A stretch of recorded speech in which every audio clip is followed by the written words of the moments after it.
اور اس میلاد کی برکت سے اللہ تعالی ہمارے اس ادارے کو یعنی مدرسہ غوثیہ مصطفیٰ رضا اور امام احمد رضا جامع مسجد کو اور جی سریا کی بلندیاں میلاد پاک کی برکت سے، میلاد کی برکت سے اللہ نے پوری کائنات پیدا کر دی۔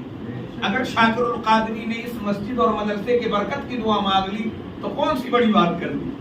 میلاد مصطفیٰ کے صدقے اللہ نے یہ آسمان میں چمکتا ہوا ستارہ لگایا، دمکتے ہوئے چاند لگائے اور یہ شعائیں پھیلاتا ہوا سورج عطا کیا، یہ لامحدود تا حد نگاہ جہاں تک نگاہ کام کرتی ہے اتنا بڑا آسمان عطا کیا، 7 طبق زمین ہے، نہ جانے رب نے کیا کیا دیا۔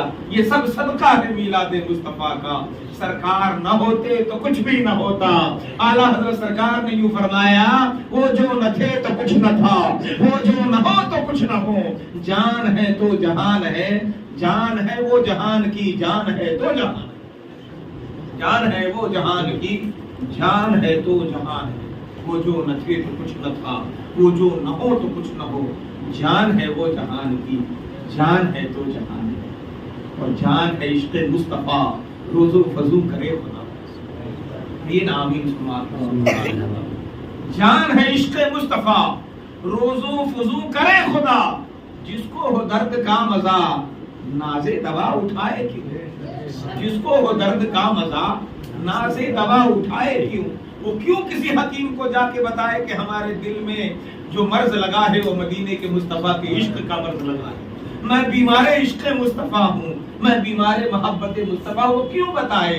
کیونکہ یہ درد ایسا ہے جس میں مزہ ہی مزہ ہے، سزا تو ہے ہی نہیں میاں، مزہ اتنا ہے کہ ایک لمحے میں اللہ تعالی زمین کے پستیوں میں رہنے والے کو اور یہ سریا کی بلندیاں عطا کر دیتا ہے ایک پل میں۔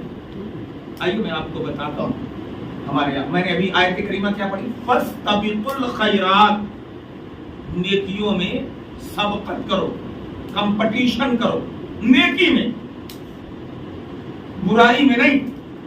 آج جو دور ہے برائیوں میں، ڈانسنگ میں، گویوں میں، نچنیوں میں، جھوٹ بولنے میں، چغل خوری کرنے میں، یا دنیا کی دولتیں جمع کرنے میں، ٹی وی کے سی ڈی لگانے میں، اور پتہ نہیں کیا کیا جو خرافات ہیں ان میں کمپٹیشن چل رہی ہے۔ کاش اللہ پاک ہمارے نوجوانوں کو، بوڑھوں کو، بچوں کو، بچیوں کو، بیویوں کو، عورتوں کو، سب کو یہ توفیق دے کہ اگر وہ 5 وقت کی خالی نماز پڑھتا ہے تو میں 5 وقتہ نماز بھی پڑھوں گا، قضائے عمری بھی پڑھوں گا، اور جو قضائے عمری کسی کو پڑھتا دیکھ لے فرض کے علاوہ تو وہ یہ کہے تو قضائے عمری پڑھتا ہے، میں تو تہجد بھی پڑھوں گا، اور جو تہجد والا ہے وہ کہے تو تہجد تک کے محدود ہے، میں تہجد کے بعد تلاوت کلام الہی بھی کروں گا، تسبیحیں بھی پڑھوں گا، چلتے پھرتے اٹھتے بیٹھتے نعت مصطفیٰ پڑھوں گا، اللہ کی حمد بیان کروں گا۔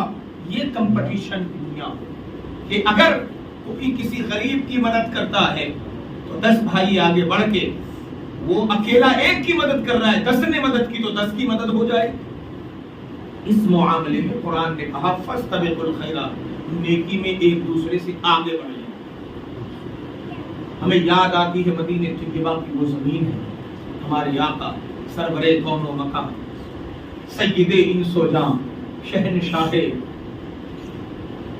کل کائنات، فخر موجودات، جناب محمد عربی روحی فدا صلی اللہ علیہ وآلہ وسلم کا دربار سجا ہے۔ ایک صحابی کا واقعہ، ایمان لانے کا بڑا دلچسپ واقعہ، نام ہے ان کا حضرت صعصع، حضرت صعصع بن ناجیہ، حضرت صعصع بن ناجیہ، یہ صحابی رسول ہیں۔ جب یہ ایمان لائے میرے مصطفیٰ صلی اللہ علیہ وآلہ وسلم پر، تو ایمان لانے کے بعد انہوں نے عرض کیا یا رسول اللہ صلی اللہ علیہ وسلم، کیا زمانے جاہلیت میں جو میں نے نیکیاں کری ہے کیا اللہ پاک مجھے اس کا بھی اجر عطا فرمائے؟ سبحان اللہ، سبحان اللہ۔ سوال کیا ہے اور کہاں کیا ہے؟ اس در پہ کیا ہے جہاں سے کوئی خالی نہیں لوٹتا۔ میرے قریب سے اگر قدم کسی کسی نے مانگا، دریا بہا دیے ہیں، دربے بہا دیے ہیں۔ حضرات میرے مصطفیٰ صلی اللہ علیہ وسلم کے دربار پر سوال کیا اور فرمایا یا رسول اللہ کیا زمانے جاہلیت میں جو میں نے نیکیاں کری اللہ پاک اس کا بھی ہمیں اجر عطا فرمائے گا؟ میرے آقا صلی اللہ علیہ وسلم نے فرمایا میرے پیارے تو بتا تو صحیح تو نے نیکی کون سی کری؟ یا رسول اللہ صلی اللہ علیہ وآلہ وسلم میرے پاس 3 اونٹ تھے، میں چرانے نکلا تو میرے 2 اونٹ بھٹک کر کہیں چلے گئے، دور نکل گئے۔ میں اپنے اونٹ پر چڑھ کے ان دونوں اونٹوں کو ڈھونڈنے کے لیے نکلا تو میں نے دور جا کر پہاڑی کے دوسری جانب دیکھا ایک قبیلہ آباد ہے، اور اس قبیلے کا چرواہا جو تھا، سردار جو تھا، وہ اپنی بکریاں چرا رہا تھا۔ میں نے اس سے پوچھا، جا کر کہا کہ یہ جو دونوں اونٹ ہیں وہ میرے ہیں، کہاں چرتے ہوئے ادھر آ گئے ہیں؟ تم اپنے اونٹ تم مالک کو تم لے جاؤ۔ کہنے لگے یا رسول اللہ مجھے اس کی یہ باتیں بڑی پسند آئی، مگر وہ حیران بھی تھا، پریشان بھی تھا، اور بار بار خیمے کی طرف دیکھے جاتا تھا۔ میں کہنے لگا کہ آپ کی کوئی پریشانی ہے، کوئی وجہ ہے، کوئی معاملہ ہے، بتائیں اگر میں کسی کام آ سکوں۔ تو کہنے لگا کہ ہمارے یہاں بچے کی آمد ہے۔ کہا اچھا اب دیکھو لڑکا ہوتا ہے یا لڑکی؟ کہا تو پھر آپ نے کیا سوچا ہے، لڑکا ہوگا یا لڑکی؟ کہا وہ تو مجھے نہیں پتا لیکن نہ جانے کیا ہوگا۔ کہا تمہاری مراد کیا ہے؟ میری مراد تو یہ ہے کہ لڑکا آئے۔ کہا اگر لڑکی آ گئی تو؟ کہا لڑکی اگر آ گئی تو میں اسے زندہ دفن کر دوں گا۔ میں اپنے کاندھوں پر کسی کے داماد ہونے کا تانا برداشت نہیں کر سکتا، کوئی میرا داماد بنے یہ تانا میں برداشت نہیں کر سکتا۔ زمانے جاہلیت میں بچیوں کو زندہ دفن کرنے کا رواج تھا۔ انہوں نے کہا کہ اچھا چلو پھر انتظار کر لیتے ہیں۔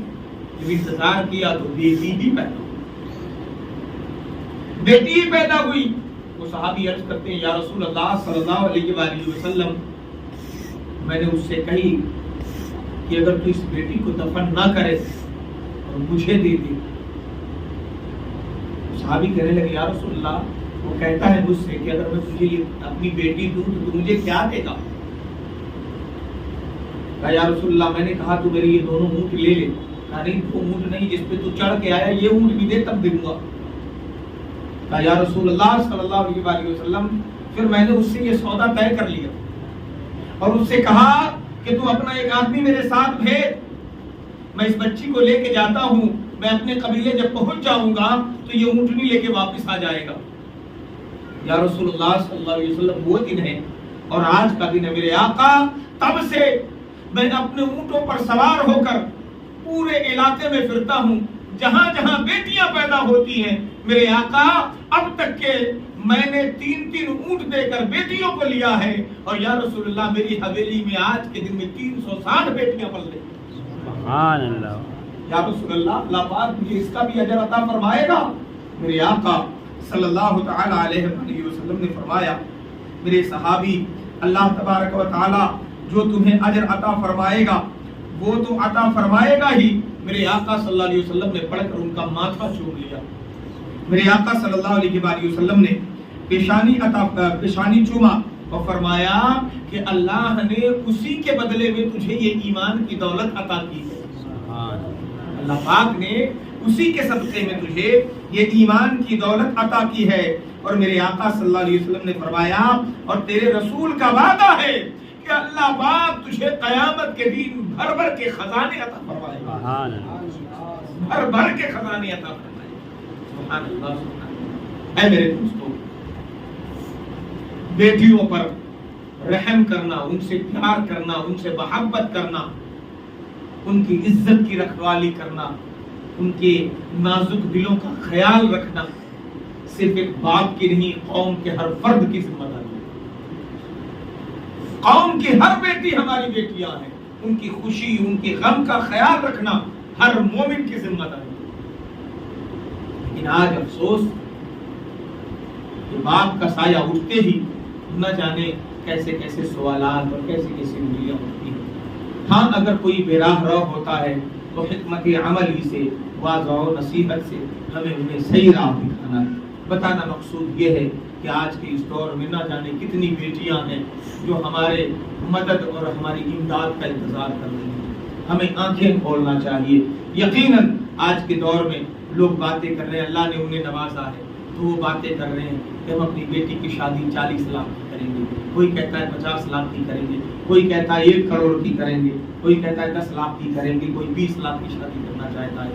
کرو، شوق سے کرو، لیکن تم یہ بھی تو دیکھو کہ تمہاری قوم کی وہ بیٹی کہ جس کے باپ کا سایہ اس کے سر سے اٹھ چکا ہے، یا باپ تو ہے مگر غربت کا مارا بیچارہ کہاں جائے، مسجدوں میں، باہر خانقاہوں کے آگے، درباروں کے آگے ہاتھ پھیلائے پھر رہا ہے، مجھے اپنی بچی رخصتی کرنی ہے۔ میرے عزیزو، تھوڑا کم خرچہ کر لو اپنی بیٹی کی شادی پر، اور اسی منڈپ میں، اسی شادی گھر میں، اسی نکاح خانی میں، اسی دعوت ولیمہ میں، اسی دعوت شادی خان نکاح میں قوم کی 2-4 بیٹیوں کا بھی نکاح کروا دو، ایک ہی تمہارے ہی خرچے میں ان باراتیوں کا بھی کھانا ہو جائے گا، اور اس بیٹی کو بھی خوشی مل جائے گی کہ میرا بابا اگر پیسے والا ہوتا تو ایسی شادی کرتا، اور وہ اس شادی میں شامل ہو جاتی تو اس کا بھی دل بڑا ہوتا۔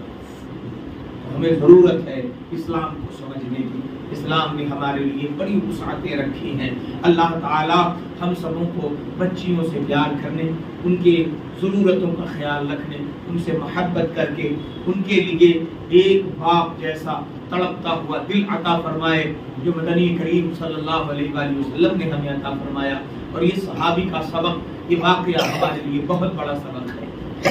دوستو، اسے سبق کے طور پر یاد رکھے، اپنے دوسرے بھائیوں تک بھی پہنچائے کہ ایک صحابی رسول جب اسلام میں نہ تھے تب یہ حال تھا، سوچیے جب اسلام میں آئے ہوگے تب انہوں نے کیا کیا۔ خیر، میرے آقا کی آمد کے بعد تو بچیوں کا دفن ہونا بند ہو چکا تھا، لیکن جو دور علاقوں میں جاہل رہتے تھے بدوی، وہ اس ٹائم میں بھی وہی کام کرتے تھے۔ ہمارے ہندوستان میں تو باضابطہ عورتوں کو جوانی میں جب اس کا شوہر مر جاتا تو اس کو زندہ اس کو اس کے پتی کے ساتھ داغ کر دیا جاتا، اور سختی ہونے کے لیے آگ سے گزرنا ہوتا تھا۔ کوئی بوڑھی عورت اگر بیوہ ہو گئی تو اس کی کٹیا آبادی کے باہر کر دی جاتی تھی، تو کسی شادی میں نہیں آ سکتی تھی، کسی کی خوشی میں شامل نہیں ہو سکتی تھی، کسی کے بیٹا بیٹی پیدا ہو تو اس میں نہیں آ سکتی تھی۔ ایسا چھوا چھوت کا حال تھا، اس کا سایہ کسی عورت پہ نہ پڑنے پائے، ورنہ وہ منحوس مانی جاتی تھی۔ یہ حالت تھی ہمارے ہندوستان کی، لیکن آئے مدینے کے مصطفیٰ اور حالت یہ بنی کہ ہر طرف بہاریں ہی بہاریں۔ شاعر نے کہہ دیا، منہ کے بل بت گرے، گر کے کہنے لگے، اب نہ آئے گا مجھ کو قرار، لوگ جانے بہار آ گئے، سبحان اللہ، کی محبوب پرور دگار آ گئے۔ اللہ پاک کی بارگاہ میں دعا ہے کہ مولا تعالی ہمیں اپنے محبوب کے حکم کے مطابق صحابہ کے طریقوں پر چلنے کی توفیق عطا فرمائے۔ صلو علی الحبیب صلی اللہ تعالی علی محمد صلی اللہ علیہ وآلہ وسلم، والسلام علی من اتبع الہدی۔ پڑھے کلمہ طیبہ لا الہ الا اللہ محمد رسول اللہ۔